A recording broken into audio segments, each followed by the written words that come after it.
নমস্কার বন্ধুরা, প্রিয়াঙ্কাস কিচেনে আপনাদের সবাইকে স্বাগত। তো আজকে আমি বাড়িতেই থাকা কিছু মশলা দিয়ে স্পেশাল একটা মশলা তৈরি করে আপনাদের জন্য মটন ভুনা রেসিপি আমি তৈরি করে দেখাচ্ছি। তাহলে আমার সঙ্গে থাকুন আর পুরো রেসিপি দেখতে থাকুন। মাটন ভুনা রেসিপিটা বানানোর জন্য আমি এখানে নিয়েছি 500 গ্রাম মাটন। এখানে রিফাইন্ড অয়েল নিয়ে নিয়েছি 1 টেবিল চামচ, আর 1 টেবিল চামচ আমি নিয়ে নিচ্ছি ঘি। তো ভালো করে মেল্ট করে নেব। দিয়ে দিচ্ছি 2টো তেজপাতা, আর দিয়ে দেব একটা বড় সাইজের পেঁয়াজ। আর একটা পেঁয়াজ আমি এরকম ভাবেই কেটে রেখেছি, ওটা আমি পরে দেব। তো পেঁয়াজটা দিয়ে দিচ্ছি। দিয়ে দিচ্ছি 1/2 চামচ নুন, তাহলে পেঁয়াজটা তাড়াতাড়ি ভাজা হবে। পেঁয়াজটা আমার ভাজা হয়ে গেছে দেখুন বন্ধুরা। এবার আমি দিয়ে দিচ্ছি মাটনটাও পেঁয়াজের সঙ্গে আমি ভালো করে কষাবো। দেখুন মাংসের কালারটা আমার চেঞ্জ হয়ে এসছে। এবারে আমি বাদবাকি পেঁয়াজ কুচিটা দিয়ে দেবো, মানে আরেকটা পেঁয়াজ যে আমি কুচিয়ে রেখেছি সেটা দিয়ে দেবো। এটা অত বড় সাইজের দিইনি, মাঝারি সাইজের দিয়েছি, আগেরটা বেশি বড় ছিল। ভালো করে মিক্স করে নেব। এবার ঢাকা দিয়ে দিচ্ছি, আর গ্যাসের ফ্লেমটাকে লো টু মিডিয়ামে করে দিয়েছি। এবার মিনিট 20 মতো এরকম ঢাকা দিয়ে লো ফ্লেমে, মানে মিডিয়াম টু লো ফ্লেমে আমি কুক করব মাংসটা। যতক্ষণ আমার মাংসটা কুক হচ্ছে ততক্ষণ এখানে একটা স্পেশাল মশলা আমি তৈরি করে নেব। আর এখানে একটা প্লেটের মধ্যে আমি নিয়েছি গোটা জিরে, গোটা ধনে, একটা শুকনো লঙ্কা, দারচিনি, গোটা গোলমরিচ, একটা বড় এলাচ, আর 3টে লবঙ্গ। এই প্রত্যেকটাকে আমি ড্রাই রোস্ট করে এবার একসঙ্গে গুঁড়ো করে নেব।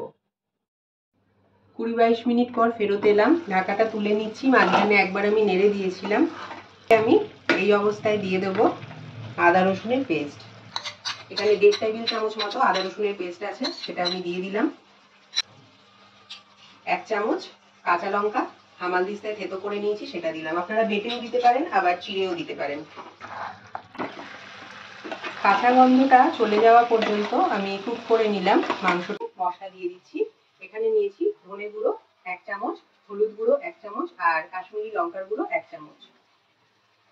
মশলাগুলো দিয়ে আরেকবার কষিয়ে নেব ভালো করে। দিয়ে দিচ্ছি স্বাদ অনুযায়ী নুন।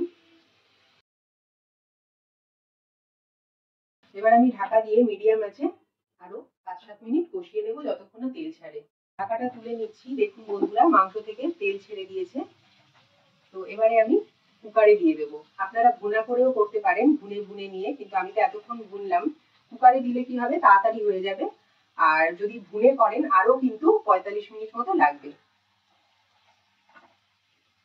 প্রেসার কুকারে ট্রান্সফার করে তারপরে আমি গরম জল দিয়ে দিয়েছি পরিমাণ মতো। দেখুন বন্ধুরা, খুব বেশি জল কিন্তু হবে না, কারণ এটা মটন ভুনা। যতটুকু জল মানে সেদ্ধ করার জন্য লাগবে ততটুকুই দিয়েছি গরম জল। আর এবারে আমি ঢাকা দিয়ে প্রথমে বাড়িয়ে একটা, তারপরে কমিয়ে একদম লো আছে 3টে সিটি দেব। কুকারের ঢাকাটা আমি খুলে নিচ্ছি। আর দেখুন একটু জল রয়েছে, তাই গ্যাসের ফ্লেমটাকে আমি বাড়িয়ে দিয়েছি। গ্যাসের ফ্লেমটাকে কমিয়ে নিয়ে দিয়ে দিচ্ছি 2 টেবিল চামচ টক দই। এবারে সেই ভেজে রাখা স্পেশাল মশলাটা আমি দিয়ে দিচ্ছি 2 চামচ। এই মশলাটা দিলে কিন্তু খুব সুন্দর একটা ঘ্রাণ বের হবে। এবারে আমি ভালো করে মিক্স করে দেব। মটন ভুনা আমার একদম রেডি। এবারে দিয়ে দিচ্ছি ধনেপাতা কুচি, আর একটা দিয়ে দিচ্ছি চেরা কাঁচা লঙ্কা। ঝালটা আপনারা নিজেদের স্বাদ অনুযায়ী দেবেন। আর এই রেসিপি বন্ধুরা লুচি, পরোটা, রুটি কিংবা নান, কুলচা কিংবা স্টিম রাইসের সঙ্গেও কিন্তু আপনারা খেতে পারবেন। তো গ্যাসের ফ্লেমটাকে এবার আমি অফ করে দিচ্ছি, আর গরম গরম এবার পরিবেশন করে দেখাচ্ছি। বন্ধুরা, তৈরি হয়ে গেছে আমার আজকের রেসিপি মাটন ভুনা বা গোস্ত ভুনা। তাহলে আমার মতো করে বাড়িতে একবার ট্রাই করবেন, আর যদি রেসিপিটা ভালো লাগে একটা সাবস্ক্রাইব করে দেবেন। তাহলে দেখা হচ্ছে নেক্সট ভিডিওতে। আপনারা ভালো থাকুন, সুস্থ থাকুন, নমস্কার।